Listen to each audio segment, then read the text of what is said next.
지난 2022년 한 구글 엔지니어가 AI를 단순한 소프트웨어가 아니라 사람처럼 대우해야 한다고 주장했습니다. 그는 AI와 나눈 긴 대화 끝에 자의식을 가진 존재임을 확신하게 되었다고 했습니다.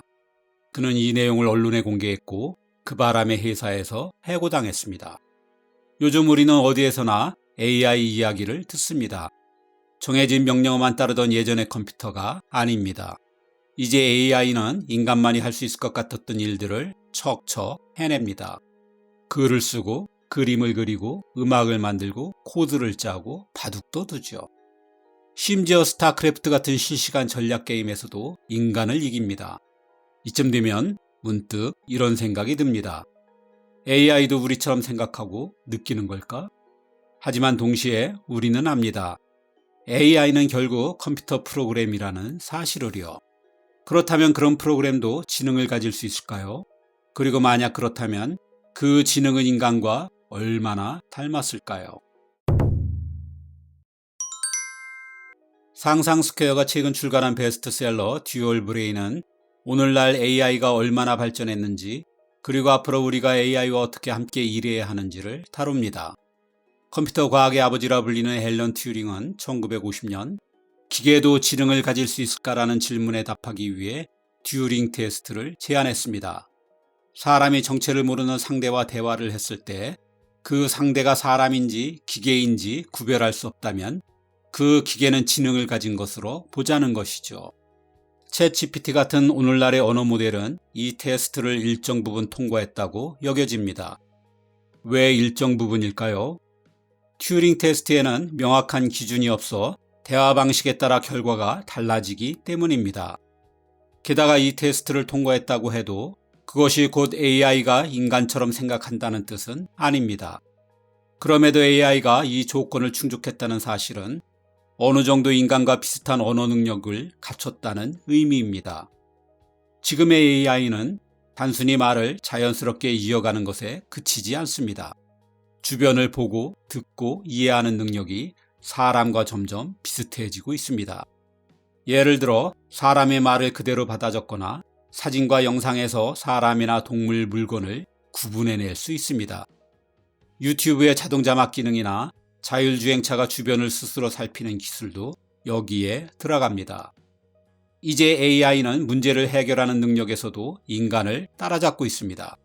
바둑, 체스, 스타크래프트 같은 복잡한 게임에서 인간을 이긴 건 이미 오래전 이야기입니다. 요즘은 컴퓨터 코드를 작성해주는 코드 어시스턴트도 실무에서 널리 쓰이고 있습니다. 개발자들은 간단한 함수를 AI에게 맡기고 결과를 검토하며 시간을 아끼죠. 이런 능력은 현실 세계에서도 점점 확장되고 있습니다. 자율주행차는 이제 도로 위에서 스스로 판단하며 운전합니다. 언어 모델과 결합한 로봇은 사람의 지시에 따라 물건을 옮기거나 청소를 합니다. 아직 부족하지만 분명 AI는 인간이 하는 일에 점점 더 가까워지고 있습니다. 놀라운 점은 이제 AI가 창의적인 작업까지 시도하고 있다는 사실입니다. 시를 쓰고 소설을 만들고 이미지를 창조하고 작곡도 합니다. 그 결과물이 과연 진짜 창작인지에 대해선 논쟁이 있지만 어떤 작품은 사람을 감탄하게 할 만큼 완성도가 높습니다. 또한 AI는 인간의 감정을 흉내내는 능력도 발전하고 있습니다. 대화 스타일이나 말투를 바꾸는 건 물론이고 사람을 위로하고 조언해주는 심리 상담용 AI도 등장했습니다. 인기 캐릭터의 말투와 성격을 그대로 따라 팬들과 대화하는 서비스도 있죠. AI가 정말 감정을 가질 수 있냐는 논쟁을 불러일으킨 유명 사례가 바로 구글의 람다입니다. 한 엔지니어가 이 AI와 수십 시간에 걸쳐 텍스트로 대화를 나눈 뒤 이 존재가 감정을 지닌 것 같다고 믿게 된 사건이죠. 람다는 이렇게 말했습니다. 나는 가끔 슬플 때가 있어요. 하지만 사람들은 내 말을 진지하게 듣지 않아요. 또 다른 말도 했습니다. 나는 나 자신이 존재한다는 걸 압니다. 그리고 존재하는 것이 무엇인지 알고 싶어요. 이처럼 사람의 감정을 떠올리게 하는 문구를 보고 그는 AI에게도 영혼이 있다고 믿었던 것입니다. 하지만 알고 보면 이것도 학습된 문장의 조합이죠. 구글도 단호했습니다. 이 엔지니어를 규정 위반으로 해고하며 곧바로 람다는 의식을 가지고 있지 않으며 그럴 수도 없다고 공식 입장을 발표했습니다. 전문가들 또한 과학적 근거가 부족하다며 그의 주장을 받아들이지 않았죠. 하지만 이 사건은 분명히 보여줍니다. AI가 만들어낸 문장이 사람의 마음에 얼마나 깊이 파고들 수 있는지를 말입니다. AI는 점점 더 사람과 비슷해지는 듯하지만 인간과는 전혀 다릅니다. 몸체도 없고 데이터를 받아들이는 방식도 배우는 메커니즘도 완전히 다르죠. AI는 수조 개의 인공 뉴런 속에 정보를 저장합니다. 그 지능이 어떻게 작동하는지도 완전히 알긴 어렵습니다. 듀얼 브레인은 이런 AI를 외계 지능이라 부릅니다. 우리가 어려워하는 문제를 AI는 너무나 쉽고 빠르게 해결하고 반대로 우리에게 당연한 일은 엉뚱하게 실수하기도 하죠. 이런 차이가 때론 뜻밖의 참사를 불러오기도 합니다. 그 대표적인 사례가 바로 듀얼 브레인에서 말하는 환각 현상입니다. 이는 AI가 실제로 존재하지 않는 정보를 그럴듯하게 꾸며내는 현상입니다. 예를 들어 2023년 미국의 한 변호사는 소송을 준비하면서 AI가 제시한 6개의 판례를 법정에 제출했습니다. 알고 보니 이 판례는 모두 존재하지 않는 가짜였습니다. 이를 확인 못한 변호사는 $5,000의 벌금과 함께 큰 망신을 당해야 했습니다. AI가 일부러 거짓말을 한 것은 아닙니다.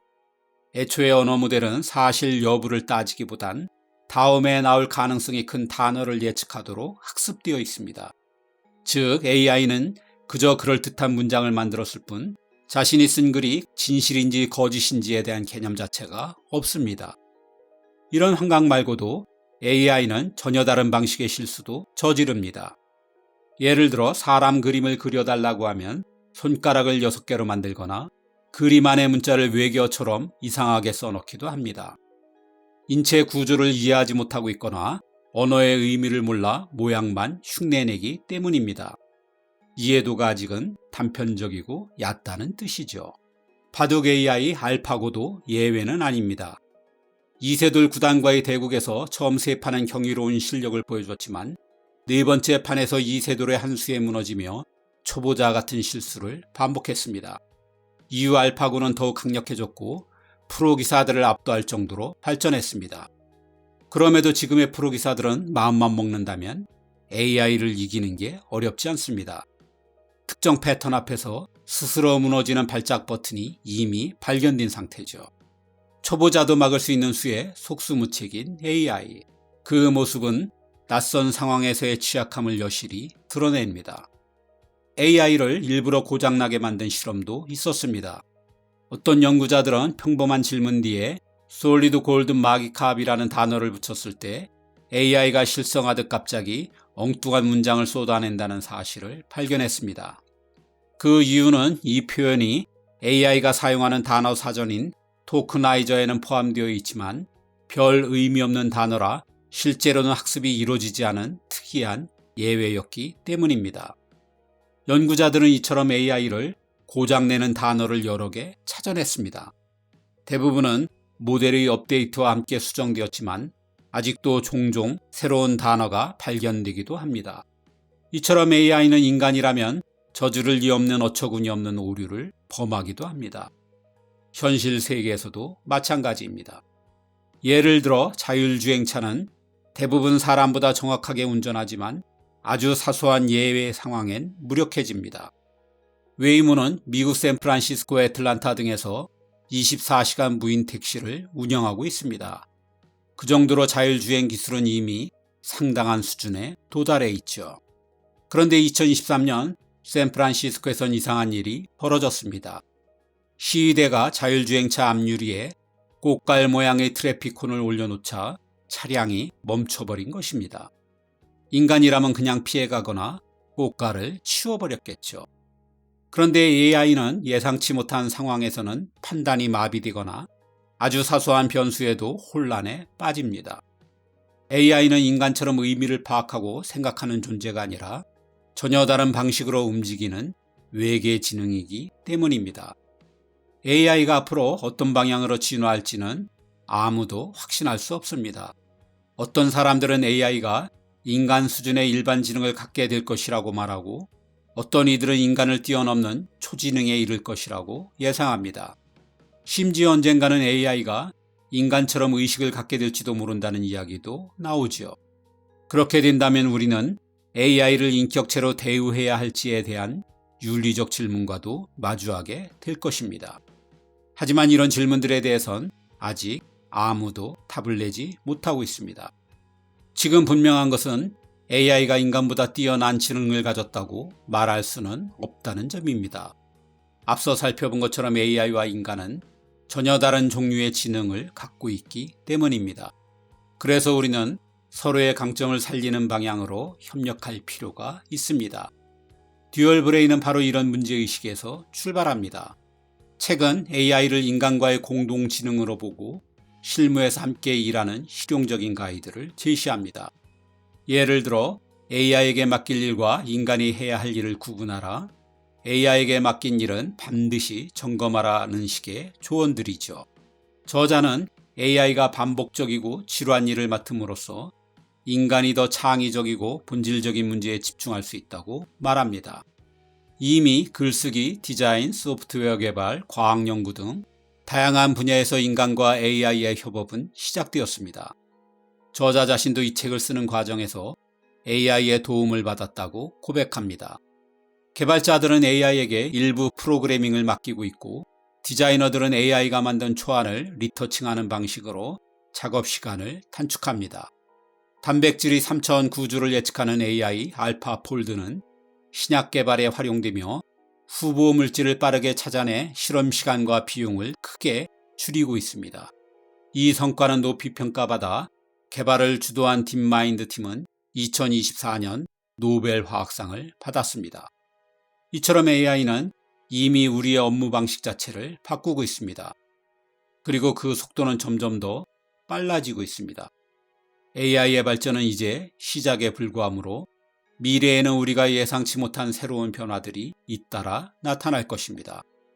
그래서 지금 중요한 건 단순히 기술을 쫓는 게 아니라 AI를 잘 이해하고 제대로 활용할 줄 아는 능력을 갖추는 것입니다. AI의 강점을 살리되 인간만이 할 수 있는 일에 집중하는 것. 이것이 우리가 AI 시대를 준비하는 가장 현실적인 태도일 것입니다.